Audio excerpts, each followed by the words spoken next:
Terima kasih Anda masih bersama kami di iNews Pagi pemirsa, bersama saya Aya Nufus dan Premana Tenaya.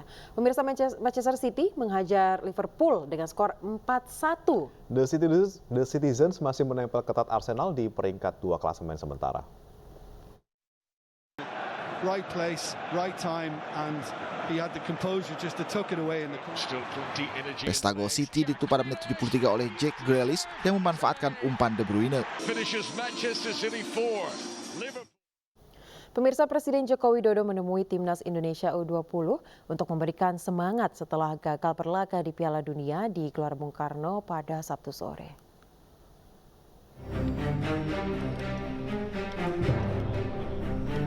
Setelah gagal berlaga di Piala Dunia, Timnas Indonesia U20 resmi dibubarkan. Keputusan ini dilakukan usai pertemuan dengan Presiden Joko Widodo di Stadion Gelora Bung Karno Sabtu sore.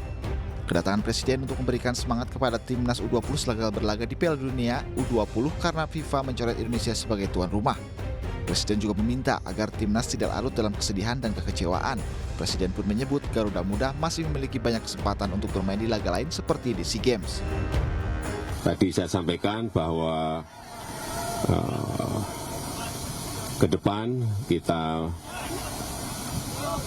ingin memiliki tim yang dibangun sejak awal secara terus-menerus berkepanjangan sehingga kita bisa mendapatkan sebuah tim nasional yang betul-betul siap. Karena kayak U20 ini karena masih muda, masih memiliki banyak kesempatan. Bisa nanti main di SEA Games, bisa main di Asian Games, masih bisa main di AFF, masih bisa main di Olimpiade 24. Saya kira kesempatan itu masih panjang, sehingga tadi saya sampaikan pada mereka jangan patah semangat. Di sisi lain, Presiden juga menanyakan keinginan para timnas U20 setelah gagal berlaga di Piala Dunia. Menurut Presiden, sejumlah pemain menyampaikan keinginannya seperti ingin melanjutkan pendidikan dan menjadi anggota TNI Polri. Tadi saya menanyakan kepada para pemain apakah ada hal yang bisa saya dengar mengenai keinginan-keinginan. Beberapa dari mereka ingin kuliah, beberapa dari mereka ingin bisa masuk ke Polri, TNI maupun di PNS. Sementara terkait dicoretnya Indonesia sebagai tuan rumah, Presiden Joko Widodo mengaku telah menerima surat dari Presiden FIFA. Ia pun memerintahkan Ketua Umum PSSI Erick Thohir agar kembali menemui FIFA untuk berkomunikasi agar Indonesia tidak mendapatkan sanksi. Dari Jakarta, Bagus Prasetya, iNews melaporkan. Mantan gelandang Persib Bandung asal Palestina Muhammad Rashid baru saja meraih juara dalam laga final Yasser Arafat Cup 2023. Muhammad Rashid mendedikasikan raihan juaranya untuk warga Indonesia. Muhammad Rashid yang pernah menjadi gelandang Persib Bandung pada Liga 1 2021-2022 memiliki peran yang baik saat membela tim Maung Bandung hingga meraih posisi runner-up. Usai membela Persib Bandung, Muhammad Rashid pulang kampung untuk membela klub Jabal Al-Mukaber dan mengalahkan Balata FC dalam final Yasser Arafat Cup 2023 Jumat waktu setempat.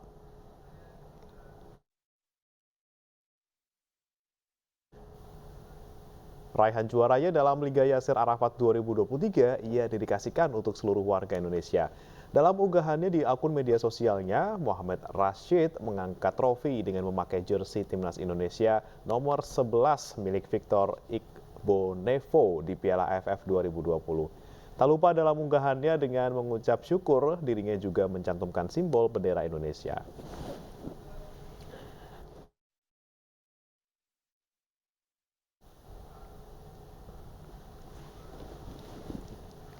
Sebelumnya pemirsa, tentara Israel membuat onar di final Piala Liga Palestina 2023 saat timnas Israel U20 hendak tampil di Piala Dunia U20 2023.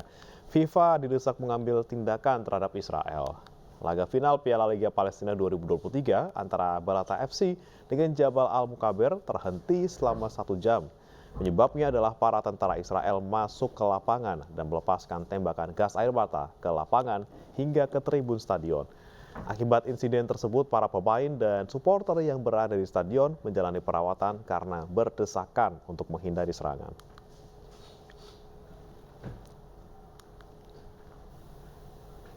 Tentu saja kejadian ini mendapatkan ancaman keras pemirsa. Presiden Federasi Sepak Bola Palestina Jibril Rajoub mengutuk tindakan Israel sebagai aksi terorisme.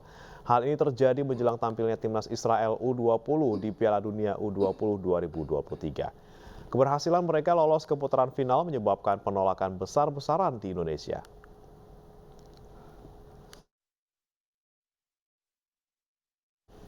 Sementara itu pemirsa, menjelang perhelatan SEA Games 2023 di Kamboja, pawai obor digelar di Gelora Bung Karno pada Sabtu sore. Setelah pawai obor di Indonesia, rencananya pawai obor akan digelar di Timor Leste dan negara-negara Asia Tenggara lainnya.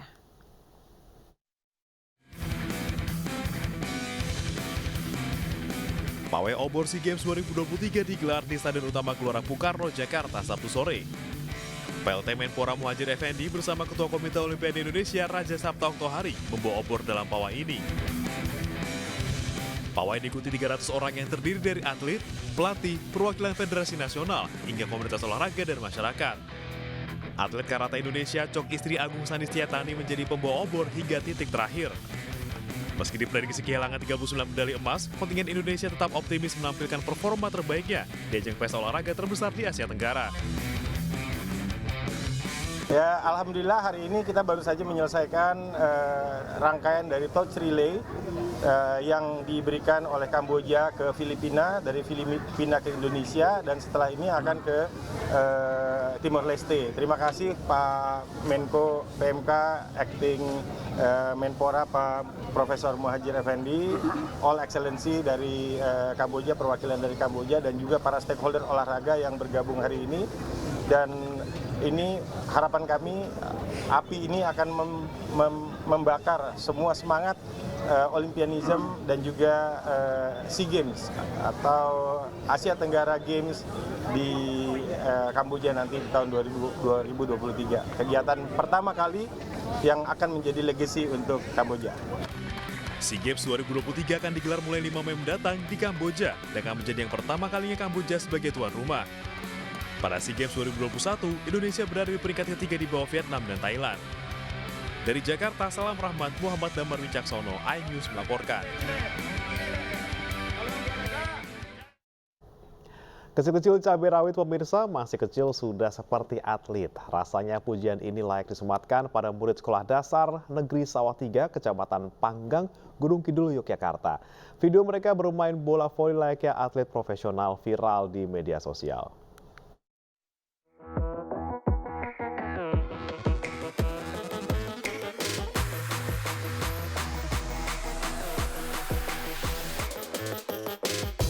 Endar Saputra, guru olahraga SD Negeri Sawah 3 Kecamatan Panggang, Gunung Kidul, Yogyakarta tidak menyangka video anak-anak didiknya sedang bermain voli viral di media sosial.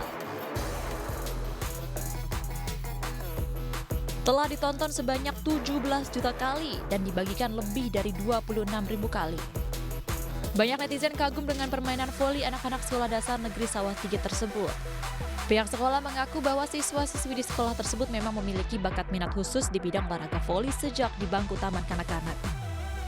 Selain tergabung dalam ekstrakurikuler sekolah, mereka juga tergabung dalam salah satu tim lokal setempat yakni Badak Muda. Sejak kapan suka olahraga voli? Sejak TK. Sejak TK. Terus selama sejak TK latihannya berapa kali dalam satu minggu? 3 kali. Permainan nih. Kenapa kok suka voli? Dari kecil suka. Oh, dari kecil juga. Lebih dari 50% siswa-siswi SDN Sawah 3 memiliki minat bakat di olahraga voli. Oleh karena itu, pihak sekolah memfasilitasi dengan lapangan voli dan ekstrakurikuler. Yang pertama tentu saja dari teknik dasar, yaitu passing bawah, passing atas itu diulang-ulang terus sampai bisa. Soalnya kan di usia dini itu yang pertama itu yang paling penting permainan. Alhamdulillah didukung oleh orang tuanya juga, dan alhamdulillah sekolah juga memfasilitasi seperti ekstra. Sejak kecil sebetulnya itu sudah memiliki bakat untuk voli. Kebetulan di marak juga ada ya, pendidikan voli di masyarakat. Pihak sekolah berharap dan mendukung siswa-siswinya untuk terus mengasah kemampuan yang diminati, serta untuk juga mengikuti beragam kompetisi. Dari Gunung Kidul, Yogyakarta, Kismaya Wibowo, iNews melaporkan. Beralih ke informasi lainnya, pemirsa, kilang minyak Pertamina RU2 Dumai, Riau meledak pada Sabtu malam. Sejumlah rumah warga dan masjid rusak, sementara 6 orang dilaporkan luka-luka. Ledakan terjadi di kilang minyak Pertamina RU2 Dumai Sabtu malam, sekitar pukul 22.50 waktu Indonesia Barat. Ledakan menimbulkan kobaran api serta asap tebal. Warga sekitar panik karena ledakan yang terjadi 2 kali ini memicu getaran yang cukup kuat dengan radius 3 km. Sebuah masjid di sekitar lokasi rusak di bagian plafon dan kaca akibat kencangnya getaran. Sejumlah rumah warga juga mengalami kerusakan. Ya terkejut lah kita, sedang goleng-goleng sama cucu-cucu. Oh, sedang cucu. Iya. Ledakannya besar? Bukan besar lagi. Besar. Kayak bom. Saking getarannya itu yang tentu pecah toh, Mas. Ledakannya kuat, Mbak? Kuat. Anak-anak sampai bangun semua tuh yang tidur-tidur. Pihak Pertamina RU2 Dumai membenarkan terjadinya ledakan. Ledakan terjadi pada kompresor H2O dan api sudah dapat dipadamkan 1 jam kemudian.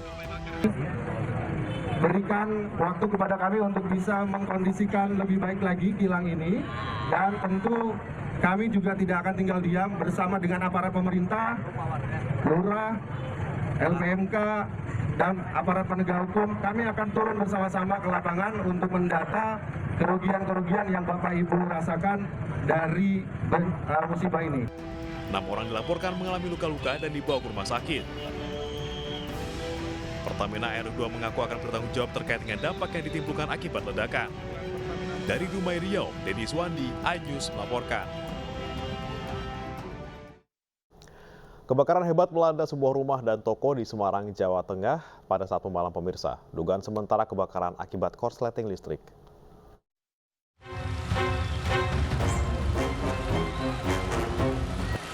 Kebakaran melanda sebuah rumah dan toko di Jalan Pekunden Timur, Semarang, Jawa Tengah, Sabtu malam. Kebakaran awalnya melanda sebuah rumah, namun api menjalar ke toko pakaian dan bahan kain yang berada di sebelahnya. 6 mobil pemadam kebakaran dikerahkan untuk memadamkan api. Petugas pemadam kebakaran berusaha memadamkan api yang berada di bagian dalam serta atap toko. Usaha melokalisir api juga dilakukan petugas agar api tidak terus menjalar ke bangunan lain. Sementara pemilik toko yang datang hanya bisa memandang nanar tempat usahanya terbakar.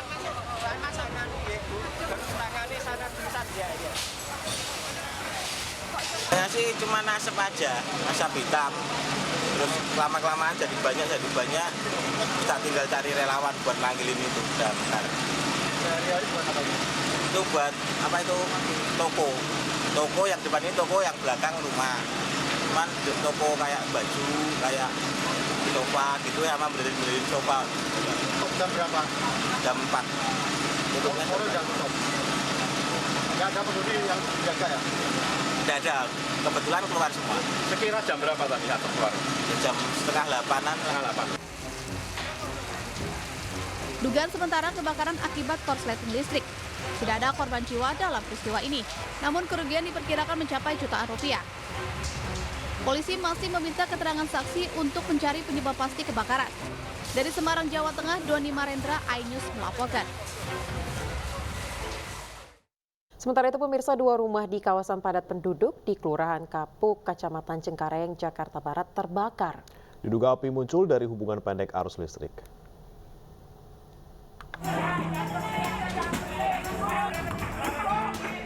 Kobaran api begitu cepat menghanguskan bangunan rumah yang berada di kawasan padat penduduk di Kelurahan Kapuk, Kecamatan Cengkareng, Jakarta Barat pada Sabtu malam. Warga yang panik lantaran api dengan cepat membesar langsung berupaya membahu-membahu memadamkan api dengan mengambil air dari aliran kali terdekat agar tidak terjadi perambatan ke bangunan lainnya. Petugas pemadam kebakaran yang juga tiba di lokasi, api baru berhasil dijinakan. Namun sempat terjadi perambatan lantaran akses masuk menuju lokasi kejadian sangat sempit dari ramai oleh warga. Diduga api muncul dari hubungan arus pendek listrik pada kabel yang semrawut pada salah satu rumah yang ditinggal pergi oleh penghuninya. Tadi kan bekas hambatan kabel yang terbakar, listrik. Gitu, Pak. Ada korban jiwa nggak, Pak?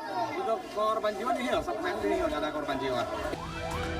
Tidak ada korban jiwa maupun luka dalam peristiwa ini. Setelah menerjunkan 12 unit mobil pemadam dan 60 personil, api baru berhasil dilokalisir. Dari Jakarta, Rizky Palupi, iNews melaporkan. Aktivis iklim di Italia mengubah air mancur abad ke-17 yang terkenal menjadi hitam. Dan kemana-mana pemirsa, ini pagi akan segera kembali.